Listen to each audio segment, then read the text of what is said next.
오늘은 종교개혁 주일입니다. 종교개혁 주일은 1517년 10월 31일에 독일의 마틴 루터가 로마 가톨릭 교회 부패와 타락에 대항해서 비텐베르그 성당에 95개 주 반박문을 게시하면서부터 시작된 종교개혁을 기념하는 날입니다. 지금으로부터 약 500년 정도 전에 종교개혁이 일어났을 때 종교개혁자들이 강조했던 중요한 개혁의 모토 중 하나가 오직 믿음으로 였습니다. 그런 의미에서 오늘은 특별히 믿음이라는 주제를 가지고 말씀의 은혜를 나누는 시간을 가지고자 합니다. 우리가 믿음에 대해서 말하고자 했을 때 재미있는 점은 믿음에 대해서 말하다 보면은 자연스럽게 순종에 대하여 말하게 된다라는 점입니다. 믿음과 순종은 동전의 양면과 같다라는 말들을 흔히 합니다. 동전의 양면에는 서로 다른 그림이 그려져 있지만 사실 이 둘은 뗄래야 뗄 수 없는 관계인 것처럼 믿음과 순종 역시 우리가 따로 서로 구분되는 것처럼 보이지만 사실 이 둘은 절대로 분리할 수 없는 성질의 것이다 라는 것을 말해주고 있다는 것이죠. 믿음을 말하게 되면은 자연스럽게 순종을 말할 수밖에 없고, 순종을 말하다 보면은 자연스럽게 믿음에 대하여 말할 수밖에 없다는 겁니다. 그러니까 믿음이 곧 순종이고 순종이 곧 믿음이라는 것이죠. 요즘엔 사람들이 순종이라는 단어를 그리 좋아하지는 않는 것 같습니다. 이 시대에는 순종보다 반항이 더 매력적이다라고 느끼는 사람들이 많은 것 같아요.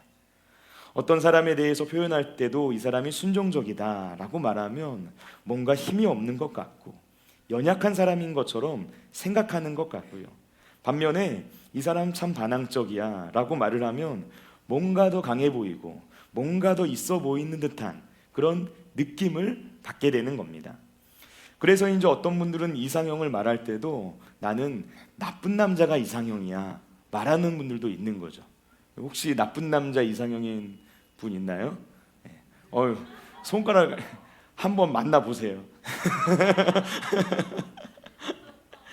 자, 여러분, 이 시대에 이 순종이라는 단어의 의미가 어떻게 다가오든지 그것과는 별개로 성경에서 이야기하는 순종은 굉장히 중요한 가치를 지니고 있는 단어입니다. 순종은 하나님을 믿는 사람에게서 나타나는 자연스러운 결과예요. 그래서 우리가 하나님을 믿게 되면 그때부터 우리의 삶에는 순종의 열매들이 맺혀지기 시작합니다. 그리고 우리가 하나님을 믿으면 순종하게 돼요. 그리고 순종하면 하나님의 역사를 경험하게 됩니다. 그리고 하나님의 복이 부어지게 되는 거예요. 그런 의미에서 순종은 하나님을 경험하는 지름길이다라고 말할 수 있는 것이죠. 우리는 오늘 말씀에서 믿음의 조상이라 불리는 아브라함의 인생에 있어서 가장 결정적인 순종의 시간이었다라고 말할 수 있는 그 시간을 살펴보고자 합니다. 아브라함이 75세의 나이에 하나님의 부르심을 받아서 고향과 친척과 아버지의 집을 떠나게 되었습니다. 하나님께서 약속하셨던 아들 이삭, 그 아들 이삭을 얻기까지 자그마치 25년이라는 시간이 걸렸어요. 그리고 이제는 어느덧 시간이 지나서 아들 이삭이 요즘으로 치면은 청소년기 정도의 나이가 되었을 때 그때 전혀 예상하지 못했던 일이 일어나게 됩니다. 어찌 보면 너무나 당황스럽고 또 어떻게 생각하면 너무나 충격적인 하나님의 명령을 듣게 된 거예요. 그 명령이 뭡니까? 아들 이삭을 번제로 드리라 라는 명령이었습니다.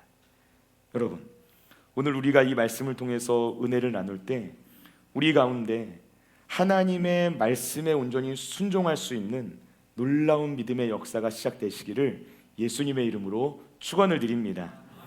오늘의 첫 번째, 하나님의 이해할 수 없는 명령입니다.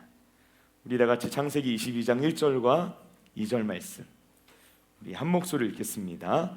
그 일 후에 하나님이 아브라함을 시험하시려고 그를 부르시되 아브라함아 하시니 그가 이르되 내가 여기 있나이다. 여호와께서 이르시되 내 아들 내 사랑하는 독자 이삭을 데리고 모리아 땅으로 가서 내가 내게 일러준 한 산 거기서 그를 번제로 드리라. 아멘. 자, 지금 하나님께서 아브라함에게 이해할 수 없는 명령을 하고 계시는 장면이 기록되어 있습니다. 사랑하는 아들 이삭을 번제물로 드리라 말씀하고 계시는 거예요. 여러분, 번제가 뭡니까? 번제는 제사의식입니다. 번제에 사용되는 제물, 그 짐승은 칼로 찔러 죽여서 불에 완전히 태워서 바쳐야만 하는 그런 제사의식이었다는 거예요. 그런데 하나님께서 아브라함에게 아들 이삭을 그렇게 번제로 드리라 라고 명령하신 거예요. 여러분, 이삭이 누구입니까? 아브라함이 75세 하나님의 부르심을 받아서 25년이라는 시간 동안 인내하고 기다리다가 마침내 100세의 나이가 되었을 때 하나님의 기적으로 얻게 된 너무나 소중한 아들이었어요. 그런데 이 아들을 어떻게 번제물로 바칠 수가 있겠습니까? 제대로 된 아버지라면 절대로 할 수 없는 일이라는 거죠. 그러니까 지금 하나님께서 도무지 이해할 수가 없는 명령을 하고 계셨다라는 거예요. 여러분, 방금 우리가 읽은 이 1절 말씀을 우리가 유심히 보시면은 하나님이 아브라함을 시험하시려고 그를 부르시되라고 말씀하시는 내용을 볼 수 있어요. 여기서 중요한 단어가 나옵니다. 그 단어는 뭔가? 바로 시험이라는 단어예요. 지금 하나님께서 아브라함을 시험하시기 위해서 그를 부르시고 그에게 어떤 명령을 내리셨다는 겁니다. 여러분, 성경에는 시험이라는 단어가 두 가지 의미로 쓰입니다. 하나는 테스트의 의미를 가지고 있고요, 하나는 템테이션의 의미를 가집니다. 사탄은 우리를 죄에 빠지도록 우리를 시험합니다. 템테이션합니다. 유혹한다는 거예요. 하나님께서는 우리를 시험하십니다. 이 시험은 테스트입니다. 다시 말해서 우리를 훈련시키신다는 거예요. 시험의 주체가 사탄이면 그것은 유혹을 의미하는 말이고요, 시험의 주체가 하나님이면 그것은 훈련, 곧 테스트가 되는 거예요. 이 둘에는 결정적 차이가 있습니다. 목적이 다릅니다. 사단의 시험은 우리를 넘어뜨리는 것이 목적입니다. 반면에 하나님의 시험은 우리를 일으켜 세우는 것이 목적이라는 거예요. 학생들이 학교에서 시험을 봅니다.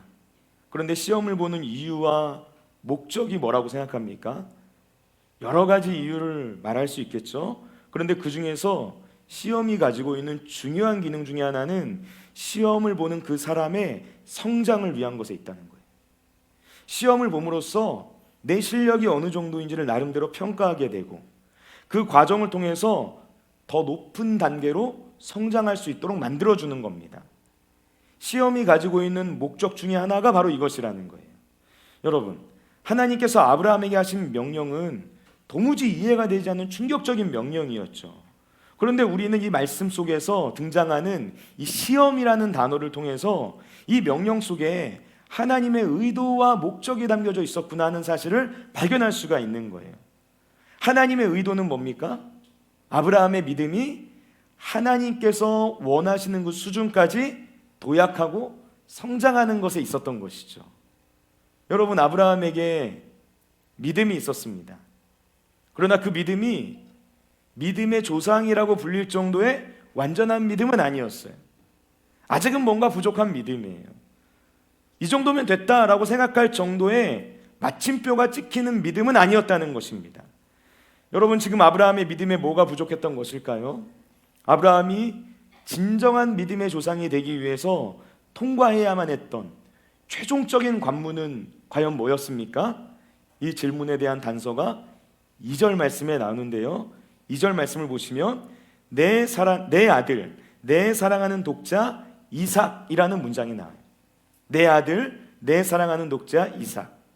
우리가 가지고 있는 개역개정 번역은 이렇게 번역을 해놨는데 이 문장을 히브리어 원문의 의미를 반영해서 번역을 해보면 이렇게 번역해 볼 수 있습니다. 너의 아들, 너의 외아들, 너의 사랑하는 자 이삭. 이렇게 번역할 수가 있는 거예요. 여러분, 유대인 주석가 라시는 바로 이 부분에 착안을 해서 하나님과 아브라함 사이의 대화를 재구성합니다. 그래서 재미있는 해석을 내놓았어요. 화면 한번 보여주시겠어요? 하나님이 말합니다. 내 아들을 데리고 모리아 땅으로 가라. 그랬더니 아브라함이 대답하는 거예요. 저에게는 아들이 둘이 있습니다. 여종 하갈을 통해서 낳게 된 아들이 있었죠. 이스마엘이. 그러니까 둘이 있다 말한 거예요. 하나님이 말합니다. 너의 외아들을 말하는 거다. 하나님, 둘 다 자기 어머니에게는 외아들입니다. 아브라함이 말했어요. 그러니까 하나님이 말합니다. 네가 사랑하는 아들을 말하는 거다. 저는 둘 다 사랑합니다. 그러자 하나님께서 마지막으로 말씀하십니다. 정 그렇다면 이름을 말하마. 이삭을 데리고 가라. 여러분, 굉장히 흥미롭고 재미있는 상상이죠. 여러분, 우리가 이 대화를 읽어봤을 때 이 대화 속에서 생각하게 되는 것은 아브라함의 마음을 읽을 수 있다는 거예요. 아브라함이 어떤 마음이었을까요? 할 수 있는 대로 최선을 다해서 어떻게든 아들 이삭을 보호하려는 아버지의 마음을 엿볼 수가 있다는 겁니다. 그리고 이 대화는 동시에 아브라함의 문제가 뭐였는지를 암시해 주기도 해요. 아브라함은 그의 나이 100세가 되어서 얻게 된 아들 이삭을 하나님보다 더 소중하게, 더 사랑하고 있었던 거예요. 지금 그에게는 하나님보다 이삭이 훨씬 더 소중하고 중요한 존재가 되어져 있었다는 것입니다. 여러분, 이삭은 하나님이 아브라함의 부르심을 받고 25년 만에 얻게 된 아들이에요. 그의 나이가 100세가 되었을 때, 아무도 자녀를 갖지 못한다 했을 때 하나님의 기적으로 얻게 된 아들입니다. 바다의 모래와 같이, 밤하늘의 수많은 별들 같이 많은 자손을 얻어서 큰 민족을 이루게 해주겠다라는 이 하나님의 약속은 아들 이삭을 통해서 이루어지게 될 거예요. 아브라함은 이제 그 꿈을 이루기 위해서 해야 하는 일이 있었어요. 그 일이 뭘까요? 아들 이삭을 잘 키우는 일이죠. 그래서 이 아들을 잘 키우기 위해 최선의 노력을 다했다는 겁니다. 아마도 이 당시 아브라함의 눈에는 자신의 미래에 대한 모든 희망이 이삭에게 걸려있는 것처럼 느껴졌을 거예요. 거기에다가 너무나도 늦은 나이에 얻게 된 아들이니까 여러분, 얼마나 예뻐했겠어요. 얼마나 애지중지했겠습니까? 넘어지면 혹시 다치는 것 아닐까? 잠시라도 눈에 안 보이면 어디 잃어버린 것 아닐까? 얼마나 귀하게 생각하면서 이 아들을 키웠을까요? 여러분, 그러는 동안 어느새 아브라함의 마음의 중심은 하나님에게서 이삭에게로 서서히 옮겨져 가는 거예요.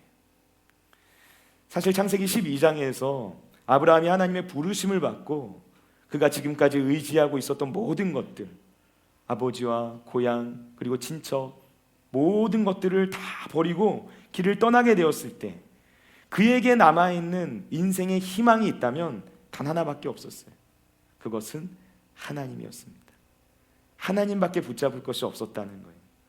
그런데 약속의 아들 이삭을 얻은 후에 아브라함에게 있어서 그의 인생의 삶의 희망은 이삭이 되어버렸습니다. 이삭만 있으면 뭐든지 다 될 것 같아요. 이 아들만 있으면 뭐든지 다 할 수 있을 것 같아요. 하나님만 예배하던 아브라함에게 아들 이삭이 어느새 우상이 되어버린 거예요.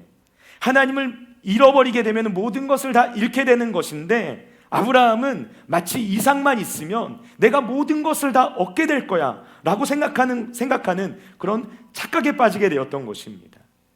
여러분, 오늘 하나님께서 아브라함에게 내리신 명령, 아들 이삭을 번제로 드리라 라는 이 명령은 믿음과 믿음 아님의 경계선에 서 있는 아브라함을 돌이키시려는 하나님의 충격 요법이었어요. 사랑하는 아들 이삭을 번제물로 바치라 라는 이 하나님의 명령은 이삭을 죽이라는 명령이 아니라 이삭에게 연결되어져 있었던 아브라함의 마음의 끈을 끊어야만 한다 라는 명령이었다는 것입니다. 그리고 다시 하나님만을 믿고 의지하면서 하나님께만 마음의 중심을 두고 살아가라 라는 그러한 삶으로의 돌이킴의 명령이었다고 말할 수 있다는 것입니다.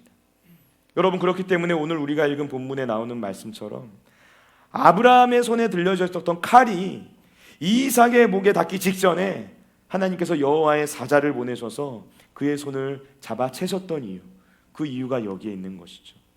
하나님의 관심은 이삭에게 있는 것이 아니라 아브라함의 마음에 있었던 거예요. 그의 마음의 중심에서 이삭을 내려놓고 하나님을 붙잡게 되는 것, 칼을 대해야 할 대상은 이삭이 아니라 아브라함의 기울어진 마음이었다라는 사실을 오늘 본문이 이야기해주고 있는 것입니다. 여러분, 우리는 때때로 하나님께서 주신 복을 재앙의 근원으로 바꾸어 놓습니다. 그것이 물질이 되었든 자녀가 되었든 권력이 되었든 또는 내 인생의 꿈과 비전이 되었든지 하나님께서 나에게 주셨던 그 축복이 내 삶의 우상으로 변질되는 일들이 일어나게 된다는 거예요. 하나님의 은혜로 꿈을 이루게 되었어요. 하나님의 은혜로 기도의 응답을 경험했어요. 하나님의 은혜로 하나님 나에게 이 복을 주셨다 말할 수 있게 됐어요. 그런데 어느 순간 보니까 그것이 마치 내 인생의 유일한 희망인 것처럼 살아가게 되는 것입니다. 하나님이 계셨던 그 자리에 다른 것이 들어오게 되는 거예요. 여러분, 복과 화의 경계선은 우리의 마음에 있습니다. 하나님의 약속이 내 삶 속에 이루어졌다고 해서 그것으로 모든 것이 다 끝난 것이 아닙니다. 그 이유가 더 중요한 거예요. 하나님의 시험, 하나님의 테스트가 계속해서 이어집니다. 그리고 바로 그때 우리는 믿음의 선택을 할 수 있어야 되는 거예요. 어떤 사람이 믿음의 사람입니까? 내가 원하는 일이 이루어졌어도 여전히 내 삶의 주인이 하나님이십니다 라고 고백하는 사람이 믿음의 사람입니다. 내가 바라던 일들이 이루어졌어도 내 인생의 유일한 희망은 여전히 하나님 한 분뿐입니다 라고 말할 수 있는 사람, 그 사람이 믿음의 사람인 것입니다. 여러분, 지금 우리는 무엇에 마음을 두고 살아가고 있습니까? 그리고 무엇을 가장 사랑하고 있습니까? 오늘 이 자리에 함께한 저와 여러분 모두가 하나님의 시험, 하나님의 테스트를 통과한 사람들이 되셔서 진정한 믿음의 사람으로 하나님께 인정받으시기를 주님의 이름으로 축원을 드립니다. 오늘의 두 번째, 아브라함의 이해되지 않는 순종입니다. 오늘 본문 말씀을 읽을 때 이상하게 되는 점은 이해할 수 없는 하나님의 명령을 들은 아브라함의 반응이라고 말할 수 있어요. 창세기 22장 말씀을 처음부터 쭉 읽다 보면은 아브라함이 하나님의 명령을 듣고 나서 아무런 말도 하지 않고 그 명령에 순종하는 모습을 보게 되는 것입니다. 아브라함은 아들 이삭을 번제로 드리기 위해 그를 데리고 모리아산에 올라가서 아들을 향해 칼을 빼들었다는 거예요. 그런데 이 모든 과정과 장면에서 아브라함이 하나님께 왜? 라고 이유를 묻는 장면이 나타나지 않습니다.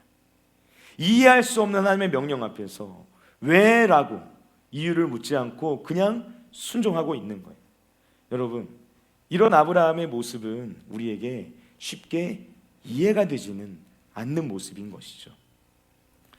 제가 어렸을 때 한 초등학교 정도 나이였을 때 어머니한테 참 많이 했던 말이 있다고 합니다. 그 말 때문에 너무 많이 혼났대요. 저는 잘 기억이 나지 않는데 여러분, 그 말이 뭔지 아십니까?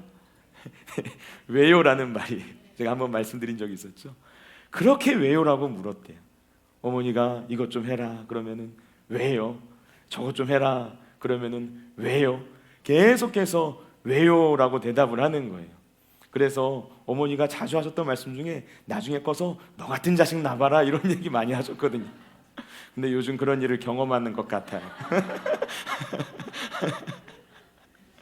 왜요라는 질문을 정말 많이 했어요. 그 말을 입에 달고 살았는데 지금 생각하면 어머니가 얼마나 귀찮고 힘들었을까. 그 말을 다 말해도 내가 이해하지 못했을 텐데 그런 생각을 하게 됩니다. 여러분, 사람이란 존재가 그런 것 같아요. 우리는 어떤 일에 대한 이유가 설명되지 않고 내 머리로 이해되지 않고 납득이 되지 않으면 행동하지 않게 되는 거예요. 또는 행동을 하더라도 거기에는 불신이나 원망이나 또는 불평과 같은 그런 마음들이 막 생기기 시작하는 거죠. 군대에 있을 때 선임이 뭔가를 시키니까 시키는 대로 합니다. 해야 되니까 하는 거예요.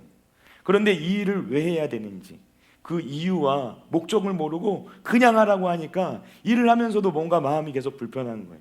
내가 도대체 이 풀을 왜 뽑아야 하는가? 내가 도대체 이 삽질을 왜 하고 있어야 되는가? 끊임없이 그런 생각을 하게 되는 겁니다. 이 일이 잘 될까? 불신이 생겨나고 이런 일을 왜 시켜서 나를 이렇게 힘들게 만드는 걸까? 원망과 불평이 막 솟아나게 되는 것이죠. 여러분, 하나님께서 아브라함에게 사랑하는 아들 이삭을 모리아 땅으로 데려가서 번제물로 바치라 라고 명령하셨습니다. 하나님께서 이 명령을 하실 때 아브라함이 왜라는 질문을 하지 않았을까요? 하나님께서 아브라함을 75세의 나이에 부르셔서 자그마치 25년이라는 시간을 기다리게 하시고 그가 100세가 되었을 때 아들을 주셨습니다. 이제 이 아들을 통해서 하나님의 축복이 부어질 거예요. 그런데 갑자기 그 아들을 제물로 바치라니. 하나님, 도대체 왜요? 어떻게 묻지 않을 수가 있겠어요? 오히려 이런 질문을 안 했다면 더 이상한 것 아닙니까? 아브라함이라는 사람이 어떤 사람인지를 한번 잘 생각해 보시기 바랍니다. 소돔과 고모라가 하나님의 심판을 받게 되었다는 소식을 듣게 되었을 때 이 이야기를 듣게 된 아브라함이 어떻게 반응했습니까? 하나님께 기도하기 시작하죠. 하나님, 그 도시에 의인 45명 있으면 어떻습니까? 40명 있으면 어떻습니까? 30명은요? 20명은요? 10명 있으면 어떻습니까? 아브라함은 계속해서 하나님께 이렇게 기도를 했다는 거예요. 아브라함이 하나님께 했던 이 기도를 잘 보면 마치 하나님께 하나님 그러시면 안 됩니다 라고 항변하는 것처럼 느껴지기도 하고요. 혹은 하나님 제발 그렇게 하지 말아주세요 라고 사정하는 것처럼 느껴지기도 합니다. 그렇게 간절히 매달려서 여러 차례 하나님의 양보를 받아냈던 사람이 바로 아브라함이란 사람이었어요. 그러니까 아브라함은 본래 하나님께서 내리신 어떤 결정에 대해서 그냥 고분고분하게 말없이 순종적으로 따라가는 스타일이 아니었다라는 거예요. 그런데 말씀을 보면 참 이상하죠? 아브라함이 사랑하는 아들 이삭을 모리아 땅에 데려가서 번제물로 바치라라는 하나님의 명령을 듣고 그냥 그대로 가는 거예요. 짐을 싸는 겁니다. 아침 일찍 일어나서 나귀 안장을 채우고 종을 데리고 아들 이삭과 함께 번제에 필요한 짐들을 챙겨서 모리아 땅을 향해 출발하는 거예요.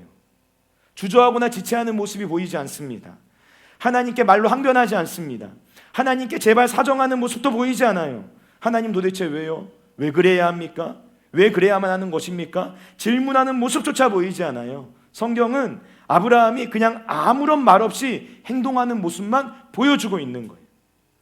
하나님께서 하신 말씀이 내 생각, 내 논리에 맞지 않더라도 도무지 이해되지 않는데도 그냥 행동하고 실천하고 있는 모습을 보여주는 것이죠.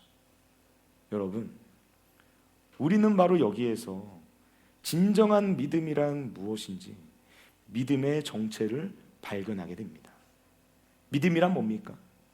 믿음이란 인간의 이해를 넘어서는 순종을 하는 것이다 라고 말할 수 있어요. 오늘 말씀은 이 사실을 가르쳐주고 있습니다. 하나님께서 아브라함의 명령을 듣고 아무런 말도 하지 않고 아들 이삭을 데리고 모리아산으로 갔다고 해서 그의 마음에 아무런 갈등이 없었을 것이다 생각하지 않아요. 아브라함이 태생적으로 아주 뛰어난 믿음을 가지고 있어서 특별한 존재였다라고도 생각하지 않습니다. 아브라함도 우리와 똑같은 사람이었어요. 하나님이 명령하시면 가부를 따지지 않고 처음부터 그냥 아무런 감정 없이 움직이게 되는 그런 로봇과 같은 사람이 아니었다라는 거예요. 여러분, 아브라함은 사이코패스가 아닙니다. 자식을 죽이라는 명령에도 아무런 감정적 동요를 느끼지 못하는 그런 사람이 아니었다는 것입니다. 아브라함은 자기 자식을 끔찍하게 아끼고 사랑하는 보통의 아버지들과 똑같은 사람이었어요. 한마디로 절대로 이 명령이 이해되었기 때문에 순종한 게 아니라는 것입니다. 그러나 그럼에도 불구하고 아브라함은 하나님의 명령에 순종합니다. 하나님께서 말씀하신 거라면 거기에는 내가 다 이해하지 못해도 하나님의 뜻이 숨겨져 있을 거야. 이 사실을 믿었던 것입니다. 그래서 지체하지 않고 모리아 땅으로 간 것이죠. 여러분, 우리가 믿음의 길을 걷다가 하나님께 왜라는 질문을 하게 될 때가 있습니다. 하나님, 도대체 왜 나에게 이런 일이 일어나는 것입니까? 하나님, 도대체 어떻게 이러실 수 있습니까? 하나님, 도대체 왜 나에게 이런 상황과 환경이 펼쳐지는 것입니까? 이러한 질문이 생기게 되는 고통스러운 시간이 있을 수 있다는 거예요. 내 생각과 경험으로 도저히 이해가 되지 않는 그런 일을 마주하게 되는 겁니다. 하나님께서 도대체 나에게 왜 이런 것들을 요구하시는지 도무지 이해가 되지 않는 순간이 있다는 거예요. 우리가 그런 순간을 마주하게 되었을 때 중요한 것은 이해되기 때문에 믿는 것이 아니라 먼저 주님을 믿으면 이해가 되기 시작한다라는 사실을 바라보는 것입니다. 우리가 내 생각과 경험을 근거로 이해할 수 있는 것들만 받아들이고 그런 것들에게만 순종하겠다라고 하면 결국 우리는 믿음의 길에서 멀어질 수밖에 없어요. 하나님의 테스트, 하나님의 시험을 통과할 수 없습니다. 왜냐하면 하나님께서는 우리의 이해를 넘어서는 일에 대한 순종을 요구하실 때가 있기 때문입니다. 하나님께서 어떤 명령을 하실 때 그 일의 이유와 과정과 결과에 대해서 우리에게 자세하게 설명하지 않으실 때가 참 많습니다. 그런데 이것은 하나님께서 무능해서 그러신 게 아니에요. 하나님께서 우리에게 설명할 수 없어서 그러신 게 아니라는 거예요. 그 이유는 어디에 있냐면 우리가 무지하고 어리석기 때문에 그런 것입니다. 하나님께서 말씀하셔도 우리가 그것을 다 이해할 수 없기 때문에 때로는 하나님께서는 우리에게 그냥 명령만 하실 때가 있다는 거예요. 여러분, 우리는 인간이 하나님을 다 이해할 수 없다는 사실을 인정해야 합니다. 하나님의 말씀을 우리가 다 이해할 수 있다면 여러분, 어떻게 우리가 믿는 그 하나님이 하나님이라고 말할 수 있겠습니까? 바둑 고수하고 바둑의 하수가 서로 대국을 하면 하수는 고수가 두는 그 한 수 한 수를 절대로 다 이해하지 못합니다. 여기에 돌을 왜 놓은 건지 하수는 절대로 이해할 수가 없다는 거예요. 하수의 눈에는 그냥 바둑 돌들이 아무런 의미 없이 놓여진 것처럼 느껴집니다. 그런데 고수는 그 돌을 절대로 의미 없이 그냥 둔 게 아니라는 것이죠. 수많은 경우의 수를 다 따져서 몇 수 뒤를 내다보면서 그 자리에 돌을 둔다는 거예요. 하수의 눈에는 실수처럼 보이는 돌도 사실은 실수가 아니라 묘수였구나 하는 그 사실, 그것을 언제 깨닫게 되느냐? 그 대국이 다 끝난 다음에 나중에 가서야 그래서 저 바둑의 고수가 여기에 이 돌을 뒀던 것이구나 라는 것을 알게 된다는 거죠. 여러분, 마치 우리가 이해할 수 없는 하나님의 명령 앞에서 이해되지 않음에도 불구하고 그 주님의 말씀에 순종하게 되었을 때 그 모든 시험의 과정들을 다 거치고 나서야 그렇구나, 하나님께서 그래서 그때 나에게 이 명령을 하셨던 것이구나, 우리가 뒤늦게 깨달아 아는 것처럼 하나님의 지혜는 무궁무진하고 하나님의 은혜는 깊다라는 것입니다. 여러분, 하나님은 우리 인생의 모든 경우의 수를 다 아시고 최고의 수를 두고 계시다는 사실을 기억하시기 바랍니다. 우리가 그 하나님을 신뢰하면 순종할 수 있는 거예요. 그리고 그렇게 순종하면 결국 하나님의 뜻을 이해하게 됩니다. 그리고 그 순종의 자리를 통하여서 하나님의 은혜와 축복이 부어지게 되는 거예요. 여러분, 아브라함은 믿음의 조상이라 불리는 인물입니다. 그런데 믿음의 조상 아브라함의 삶을 살펴보다 보면 그의 삶은 믿음이면서도 동시에 순종이었구나 하는 사실을 알 수가 있어요. 그러니까 믿음의 삶이란 어떤 것인가? 결국 순종의 삶이다 라고 말할 수 있는 겁니다. 순종이란 내가 가지고 있었던 모든 주도권을 내려놓는 것이다 라고 말할 수 있어요. 하나님께서 하나님의 방식대로 행하도록 우리가 내가 앉아 있었던 그 주도권의 자리를 하나님께 내어드리는 겁니다. 순종은 우리를 사랑하신 하나님 아버지를 깊이 신뢰하는 거예요. 순종의 원리는 단순합니다. 가라 하시면 가고, 멈추라 하시면 멈추고, 오른쪽으로 가라 하시면 오른쪽으로 가고, 왼쪽으로 가라 하시면 왼쪽으로 가는 거예요. 너무나 단순한 것입니다. 그런데 우리는 많은 경우에 내 삶의 주도권을 하나님께 내어드렸다라고 말하지만, 내 삶의 운전대를 내가 내어드렸다라고 말하지만 실상은 내가 그 운전대를 꽉 쥐고 살아갑니다. 주님은 내 옆에 앉혀만 놓는 거예요. 그리고 내가 그 운전대를 쥐고 내가 가고 싶은 대로 내 마음대로 그냥 가는 것입니다. 주님께서 아무리 오른쪽으로 가라 그래도 주님, 예수님, 거기는 좀 막히는 것 같아요. 제가 생각한 이 길이 있어요. 이쪽으로 가보겠습니다. 고백한다는 것이죠. 주님께 내 삶을 내어드렸다라고 말하지만 정작 주님께서 가라고 하시는 대로 가지는 않고 내 마음대로 가다가 오히려 길이 더 막히게 되고 오히려 일이 더 꼬이는 경우들을 마주하게 된다는 것입니다. 여러분, 온전한 순종으로 믿음의 삶을 살아가시기 바랍니다. 이해를 넘어서는 순종을 할 수 있는 그런 사람, 바로 이런 사람이 구원받은 자의 삶을 살아가는 사람이다 라고 말할 수 있습니다.